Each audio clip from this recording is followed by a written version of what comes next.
Strawberry খাবো। Mango খাবো না।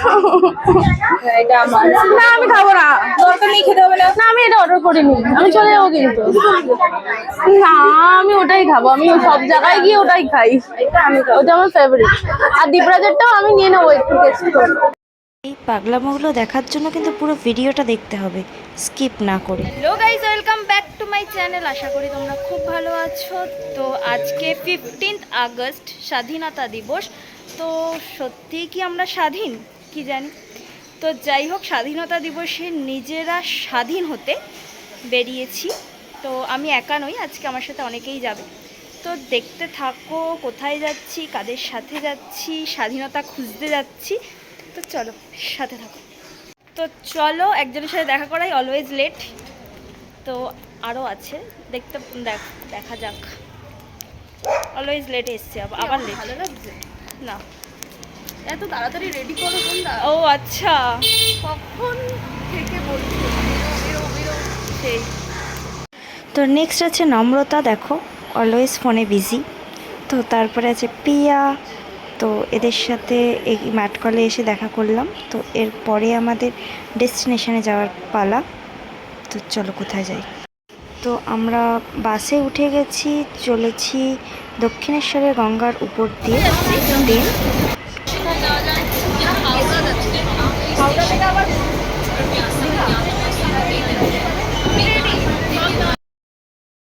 হাওড়ায় নেমে কোথায় যাই? পৌঁছে তো গেলাম হাওড়া স্টেশন। তো হাওড়া স্টেশন খুব ব্যস্ততম স্টেশন, তো তোমরা জানো। তো আমরা হাওড়া স্টেশন থেকে কি দূরে কোনো ডেস্টিনেশনে যাচ্ছি নাকি এখানেই ঘুরবো বলে এসেছি। তো দেখো নন্দিনী আমাদেরকে পথ দেখিয়ে নিয়ে চলেছে। তো চলো ওর পেছন পেছন আমরা কোথায় গিয়ে পৌঁছই দেখা যাক। চলে এসেছি আমাদের ডেস্টিনেশনে, রেল কোচ রেস্টুরেন্ট, যেটার একদম হাওড়া স্টেশনের এটা বন্দে উল্টো ভারত দিকেই রেস্টুরেন্ট অবস্থিত। খুলেছিল, বন্দে জায়গাটা ভারতের বেশ কোচ নিয়ে। সুন্দর। জায়গাটা সকালবেলা বেশ যেহেতু আমরা সুন্দর, গেছিলাম একটু রোদটাই বেশি বিকেলবেলা ছিল, আসলে এই এটা তো জন্য এখন প্রচুর আমরা এই রোদ। জায়গাটায় বেশিক্ষণ দাঁড়িয়ে এখানে ফটো প্রচুর সেশনটা মাঠ, করতে পারিনি প্রথমে, ছবি তোলা যাবে। কারণ এত রোদ ছবি ছিল তোলার যে জন্য দাঁড়ানো জায়গাটা যাচ্ছিল আইডিয়াল। না। বাট বাইরের পরিবেশটা খুবই ভালো ছিল এবং রাত্রেবেলা এলে এখানে লাইটিংয়ের ব্যাপার আছে আর কি। উপরটা দেখো পুরো লাইটিং দিয়ে ঘেরা, মানে রাত্রেবেলার হয়তো সিনারিটা একদম অন্যরকম। এবং গঙ্গার ধারে যাওয়া যাক পুরো ভিতরে, হাওড়ার ভিতরটা যে কিরকম, ব্রিজটা, সেই গঙ্গার তার ধারে এই অ্যাম্বিয়েন্সটা কি আছে রেল কোচটা অবস্থিত। সবটাই এটা বন্দে তোমাদের সাথে ভারতের শেয়ার আদলে তৈরি, করব। মানে বন্দে ভারত ট্রেনটা। তো এই বন্দে দেখো ভারত বন্দে ট্রেনে ভারত তো আর ট্রেনের চড়তে পারলাম না এখনো পর্যন্ত, সেই সৌভাগ্যটা হবে না। হয়নি। তাই ভাবলাম তো যে রেল কোচ আমরা রেস্টুরেন্টে এই একটু ট্রেনে খেয়ে ঘুরেই আসি। তো বন্দে ভারতের আদলে পুরো তৈরি করা এই রেস্টুরেন্টটা। তো এটাও রেল কোচের একদম পাশেই রয়েছে, মানে খুব সুন্দর একটা গার্ডেন টাইপ গঙ্গা করা। রয়েছে। তো তার পাশে তো হাওড়া ব্রিজ বা গঙ্গার ঘাট দেখতেই পাচ্ছ। গঙ্গার এখানে যদি ধার, বিকেলবেলা আসা হয় গঙ্গার মেবি উপরে এখানে খুব হাওয়া ভালো খেতে হাওয়া খেতে। দেয়, মানে এই জায়গাটা দাঁড়িয়েও কিন্তু অনেকটা সময় কাটানো যায়। তো রোদ ছিল বলে আমরা যেটা একদমই করতে পারিনি। তো এখান দিয়েও হয়তো সোজা হেঁটে উপভোগ করা যায়। তো চলো এবার আমাদের মানে রেস্টুরেন্টের মধ্যে ঢোকার পালা।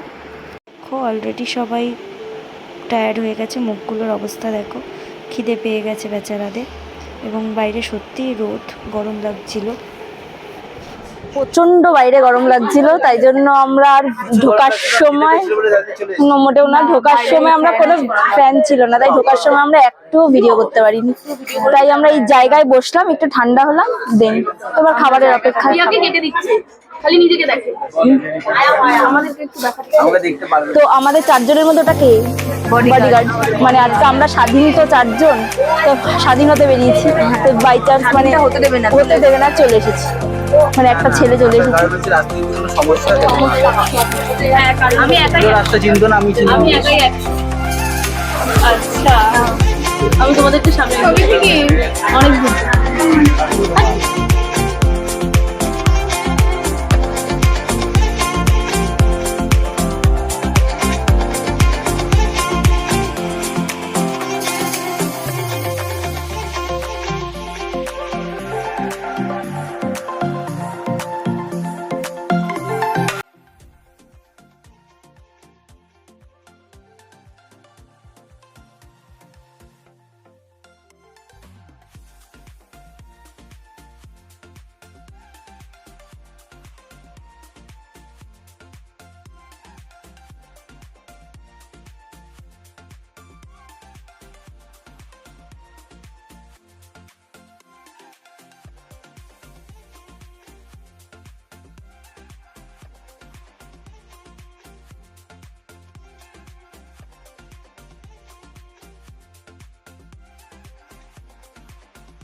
আমরা ভেতরে চলে এসেছি, অনেকক্ষণ অপেক্ষার পর আপাতত আমরা চলে এসেছি।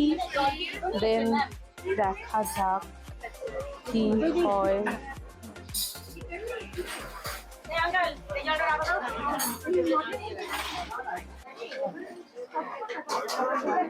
খুব একটা বড় নয়, বাট ন্যাচারাল।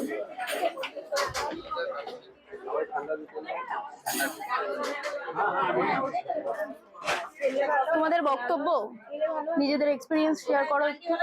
এই যে আর কোনো কাজ নেই, খালি ফটোশুট ফটোশুট আর ফটোশুট। কেন 20 মিনিট কেন, একটু এখনই বললে ভালো হয়। আরে এইটা জায়গাটা কেমন লাগলো সেই ব্যাপারে কিছু বল।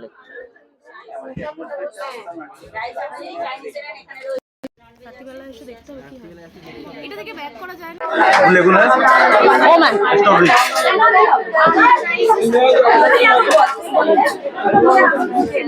হ্যাঁ কি বলবো বলো।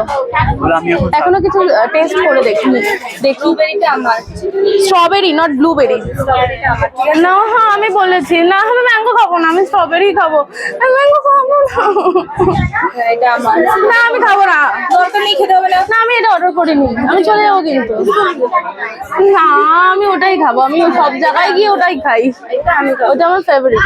আর দীপরাজেরটাও আমি নিয়ে নেবো একটু টেস্ট করবো। সবারটাই সোনিয়াদি চকলেটটাও ব্যাপক দেখতে দেখ।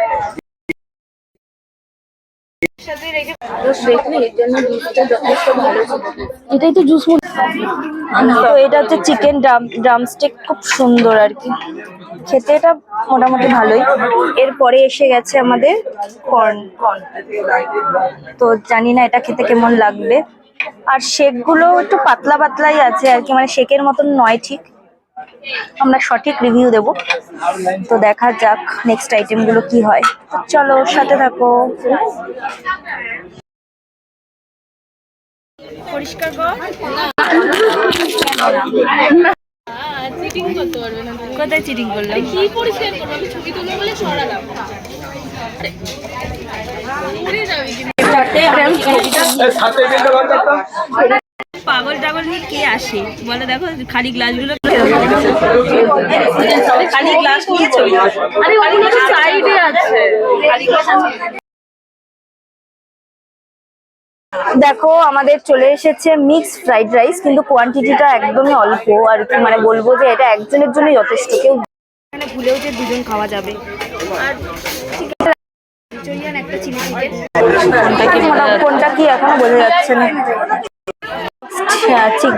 নুডলসের আইটেম, 2 রকম নুডলসের আইটেম নেওয়া হয়েছে, তো জানি না এখন খেতে কেমন হবে। তো সার্ভ হয়ে গেল, তারপর আমাদের সার্ভ করছে এখন, সাথে নন্দিনীও হাত লাগিয়েছে। দেখো কোয়ান্টিটি এতটাই কম থাকার কারণে আমরা আরেকটা অর্ডার দিতে বাধ্য হলাম আর কি। তো যাই হোক, এরপরে কাজে লেগে গেছে পিয়া। পিয়া আমাদের চিকেনটা সার্ভ করে দিচ্ছে। পিয়া হলুদ করি আমাদের আজকে। সুন্দর চলো, খাওয়া দাওয়া তো ডান। এখন বাইরে রোদে একটু আমরা ফটোশ্যুট করবো ভাবছি, তো তার আগে শুনে নেবো সবার থেকে যে বন্দে ভারত ট্রেনে খাওয়ার দাওয়ারটা কেমন ছিল। নন্দিনী কেমন ছিল? ভালো ছিল, বাট শেকগুলো আমাকে সেট করেছে, শেকগুলো খুব পাতলা, তা থেকে জুস খাওয়া বেটার ছিল। আর কোয়ান্টিটি প্রবলেম ছিল, বাট খাবার দাবারের টেস্ট ভালো ছিল। তো শুনে নিয়েছো, আমরা চলে যাবো নম্রতার কাছে। নম্রতা, তোমার টেস্ট এবং খাবার দাবার সব ভালো, শুধু ওই জুস শেক বেকার ছিল। নেক্সট পিয়া, বলো কেমন ছিল? খাবার দাবার মোটামুটি ভালোই ছিল, কিন্তু শেকটাতে একটু প্রবলেম ছিল, আর কোয়ান্টিটিতে তো না, কিন্তু তোর জন্য ঠিকঠাক আর কি, মানে তোর মতন চেয়ারা আর আমাদের মতো এরকম মোটা খাটা চেয়ারা এলে হবে না। যাই হোক, আর আমাদের যে বডিগার্ড সে এখন ফোনে ব্যস্ত, জানি না কি করছে ফোন নিয়ে। তো আরেকজন দেখো আমাদের নায়িকা, সে ছাতা নিয়ে দাঁড়িয়ে পড়েছে, এত রোদ বাবা না। দেখো অবস্থা, ট্রেনে উঠেছে, টাটা দিল্লি বোম। হনুমান ট্রেনে উঠেছে। খেয়ে দিয়ে আমরা বড্ড টায়ার্ড, তাই জন্য প্রচণ্ড, শুধু খেতে গিয়েই টায়ার্ড হয়ে গেছি আমরা। তাহলে বোঝো কি অবস্থা আর কি। এই জন্য আমরা একটা গাড়ি নিয়ে নিয়েছি, এখন গাড়িতে করে বেলঘরিয়া পৌঁছচ্ছি। চলো বাড়ি যাচ্ছি, সবাই হ্যাঁ, tired হয়ে হেঁটে গেছি। কার সাথে কে ডেটে যাচ্ছে? আমি তো কোথাও যাচ্ছি না।